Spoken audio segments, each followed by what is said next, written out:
The morning of December 1st, 1948 dawned bright and sunny on Summerton Beach in Adelaide, Australia. The sky was painted in hues of orange and pink as the sun began its ascent, casting a warm glow over the tranquil waters and golden sands. Beachgoers were enjoying the warm summer weather. Families set up their umbrellas, children built sandcastles, and surfers caught the early morning waves. It was a picture-perfect day, the kind that made you forget all your worries. But that morning, a chilling discovery would cast a long shadow. Amidst the laughter and the splashing of waves, a group of beachgoers stumbled upon something that would haunt them for years to come. A man's body lay slumped against the seawall. He was impeccably dressed in a suit, which seemed out of place for a beach setting.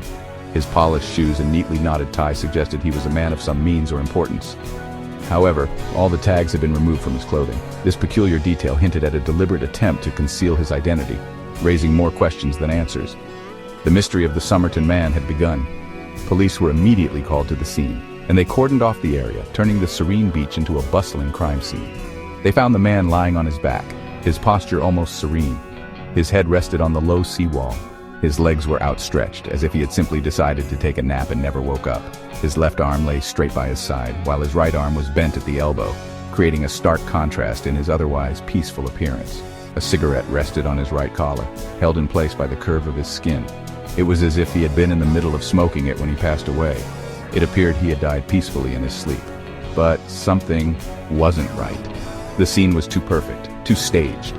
The man's pockets held a curious collection of items. There was an unused train ticket to Henley Beach, a used bus ticket to Somerton Beach, a pack of juicy fruit gum, some matches, and a crumpled pack of Army Club cigarettes. Strangely, the cigarettes inside were a different brand. These were Conceal's cigarettes. This was unusual. It suggested that someone had gone to the trouble of switching out the cigarettes. But why? The police searched the beach and surrounding area. They found nothing to identify the man. No wallet, no identification, no personal belongings. Who was this man? And how did he end up dead on Summerton Beach? The mystery deepened. As the investigation continued, more questions arose. Why was he dressed so formally? Why were the tags removed from his clothes? And who had switched the cigarettes? Each clue seemed to lead to more confusion rather than clarity. The unused train ticket suggested he had planned to travel but never did. The used bus ticket indicated he had arrived at Summerton Beach, but why? The pack of juicy fruit gum and matches were ordinary items, but in this context, they added to the enigma. The crumpled pack of Army Club cigarettes with Conceal's cigarettes inside was particularly baffling. The police were puzzled. They had a body, but no identity. A collection of items, but no clear story. The Summerton Man was a mystery that refused to be solved. As the sun set on that fateful day, the questions remained unanswered. Who was the Summerton Man? Why did he die on that beach, and what secrets did he take to his grave? The investigation would continue, but the answers seemed as elusive as ever. The Summerton Man had become a haunting enigma, a puzzle that would captivate and baffle for generations to come. The beach, once a place of joy and relaxation, had become a scene of mystery and intrigue. The Summerton Man's story was just beginning, and it was a story that would echo through the annals of unsolved mysteries. The police were left with more questions than answers. The Summerton Man's death was not just a mystery. It was a riddle wrapped in an enigma, a story that would continue to perplex and fascinate. The search for answers would go on, but for now, the Summerton Man remained an unsolved mystery, a haunting presence on the sands of Somerton Beach. They found nothing to identify the man. No wallet, no identification, no personal belongings. Who was this man? And how did he end up dead on Somerton Beach? The mystery deepened. The Summerton Man's body was taken to the Adelaide morgue. It was a cold, somber day when the lifeless body of the unknown man was wheeled into the sterile, white-walled morgue. The city of Adelaide was about to become the center of one of the most perplexing mysteries in history. A post-mortem examination was conducted. The results were baffling. Despite the thorough examination, the medical team was left scratching their heads. How could a man in such apparent good health end up dead on a beach with no clear cause? The man was in peak physical condition. His organs were healthy. There were no signs of struggle or injury, and his physique suggested he was someone who took care of himself. There was no sign of poison or drugs in his system. The toxicology reports came back negative, ruling out many common causes of sudden death. The cause of death was undetermined. The medical examiner was left with more questions than answers, and the death certificate remained blank. The pathologist, Dr. John Dwyer, believed the man had been poisoned. His experience and intuition pointed towards an exotic toxin, something not easily detectable. But he couldn't identify the poison. Despite extensive testing and consultation with experts, the exact substance eluded them. He noted that the man's pupils were smaller than normal. His spleen was enlarged. These unusual findings added to the mystery. His liver was congested with blood. This was another clue that suggested poisoning, but without a clear culprit. These were all consistent with poisoning. But by what? The mystery deepened.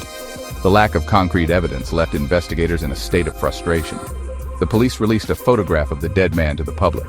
They hoped that someone, somewhere, might recognize the face and provide a lead. They hoped someone would recognize him. The photograph was circulated widely, and the public was eager to help. Thousands of people came forward. The police were inundated with tips and potential leads, each one bringing a glimmer of hope. But no one could provide a positive identification. Each lead turned into a dead end, and the man's identity remained a mystery. The Summerton Man remained a John Doe. His story, filled with unanswered questions and eerie details, continues to baffle and intrigue to this day. Months later, a startling new clue emerged. This clue would take the investigation in an unexpected direction and deepen the mystery surrounding the Summerton Man. The coroner, Thomas Cleland, received a suitcase from Adelaide railway station. This suitcase had been left unclaimed for months, gathering dust in the station's cloakroom. It had been checked into the station cloakroom on November 30th, 1948. This was just one day before the mysterious man was found lifeless on Summerton Beach. The day before the Summerton Man was found, the suitcase contained clothing. But these weren't just any clothes. They were meticulously chosen and packed. But like the man's suit, all identification tags had been removed. This deliberate act suggested a calculated effort to erase any trace of the man's identity. Inside a hidden pocket of the suitcase, investigators found a small piece of paper. This discovery was both intriguing and perplexing. It had been torn from a rare book of Persian poetry called the Rubaiyat of Omar Khayyam. This book was not commonly found, adding another layer of mystery. The paper contained 2 words written in pencil, Tamam Shud. These words were not just random, they held significant meaning. These words translate from Persian as the end or finished. It was as if the note was signaling the conclusion of something, perhaps the man's life. The discovery of the Tamam Shud note sent shockwaves through the investigation. It was a clue that hinted at a deeper, more sinister story. It suggested that the Summerton Man's death was no accident. The meticulous removal of tags and the hidden note pointed to a well-thought-out plan. Someone had gone to great lengths to conceal his identity. This was not a random act, but a carefully orchestrated effort. And they had left behind a cryptic clue. What did it mean? The note, the suitcase, the removed tags, all pointed to a mystery that was far from being solved. The Summerton Man case became one of Australia's most enduring mysteries. Over the years, countless theories were proposed. Some believed the man was a spy. Others thought he was a victim of a love triangle. Still others speculated he was a Cold War assassin. But none of these theories could fully explain the strange circumstances of his death. Despite the efforts of investigators, the Summerton Man's identity remained a mystery. The case went cold. Years turned into decades. The Summerton Man seemed destined to remain an enigma, his true identity lost to time. In the 21st century, advances in DNA technology offered new hope for solving cold cases. In 2019, Professor Derek Abbott from the University of Adelaide began working on the Summerton Man case. Abbott was an expert in genetic genealogy. This field uses DNA to trace family trees and identify unknown individuals. Abbott obtained hair samples from the Summerton Man's plaster bust. He sent the samples to a specialized DNA laboratory. The lab was able to extract a DNA profile from the hair. This was a major breakthrough. For the first time, investigators had a genetic fingerprint for the Summerton Man. Section 6. Identifying Carl Charles Webb. Abbott uploaded the Summerton Man's DNA profile to GEDmatch. This is a public DNA database where people can search for relatives. Within hours, he received multiple hits. The DNA results suggested that the Summerton Man was related to a family living in Victoria, Australia. Abbott contacted the family. He learned that they had a distant relative named Carl Charles Webb. Webb was an electrical engineer from Melbourne. He had disappeared in 1947. The timing of his disappearance coincided with the Summerton Man's death. Further investigation revealed that Webb had a history of mental illness. He had been treated for depression. He had also been estranged from his wife and family. Could this be the missing piece of the puzzle? Section 7. Unraveling a lie.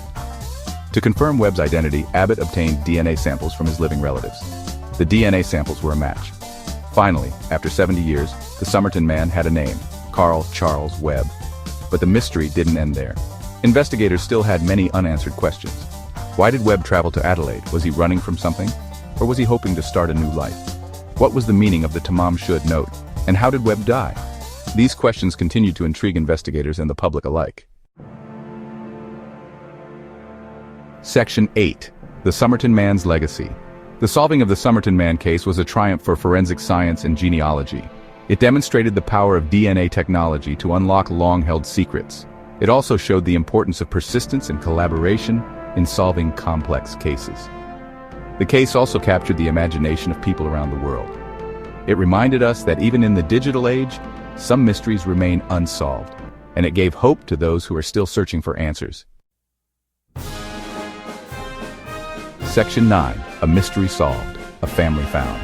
While the Summerton man's death remained shrouded in some mystery, his identification brought closure to his family.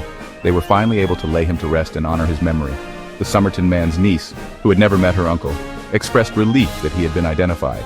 She said that her family could now fill in the gaps in their family history. The Summerton man's story is a reminder that every life has a story. Even in death, he continues to fascinate and intrigue us. His case serves as a testament to the enduring power of mystery and the human desire to find answers.